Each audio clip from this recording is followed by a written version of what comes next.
Si tu prépares le bac de français, le Horla mérite qu'on prenne quelques minutes pour le comprendre vraiment. Ce texte n'est pas seulement une histoire de fantômes ou de folie, c'est un récit beaucoup plus subtil, beaucoup plus troublant. Maupassant choisit la forme du journal intime. Ce détail est essentiel. Nous sommes enfermés dans la conscience du narrateur. Nous ne voyons le monde qu'à travers lui. Au début, tout semble normal. Il décrit sa maison, la nature, la douceur de vivre. Puis, presque imperceptiblement, un malaise s'installe. Il ressent une présence. Il ne voit rien. Il ne peut rien prouver. Mais il sent qu'un être invisible s'approche, l'observe, puis prend progressivement le contrôle de son esprit et de son corps. Ce qui rend le récit puissant, c'est l'hésitation constante. Est-il réellement confronté à une entité surnaturelle? Ou bien assiste-t-on à la lente désagrégation d'un esprit fragile? C'est précisément cette incertitude qui définit le fantastique. Le lecteur ne peut jamais trancher, et cette impossibilité de conclure crée l'angoisse. Plus le narrateur s'enfonce dans ses certitudes, plus le doute grandit chez nous. La folie est évidemment un thème central. Mais ce n'est pas une folie brutale ou spectaculaire, c'est une folie progressive, presque rationnelle.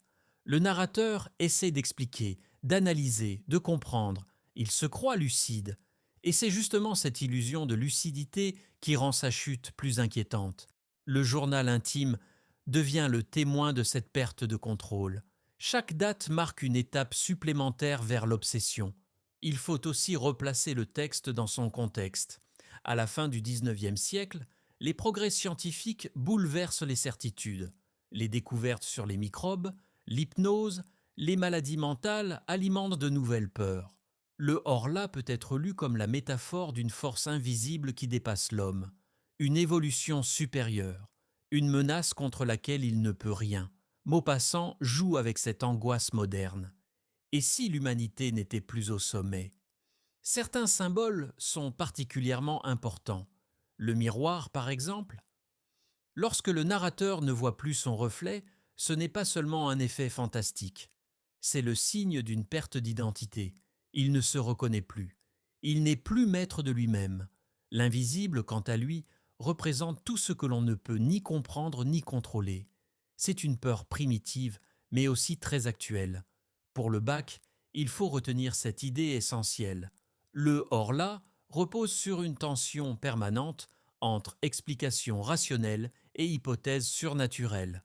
On peut te demander comment Maupassant crée l'angoisse, en quoi ce texte est fantastique, ou encore si le narrateur est réellement fou. La réponse n'est jamais totalement tranchée, et c'est justement ce flou qui fait la richesse de l'œuvre. Au fond, le Horla parle de la fragilité de l'esprit humain.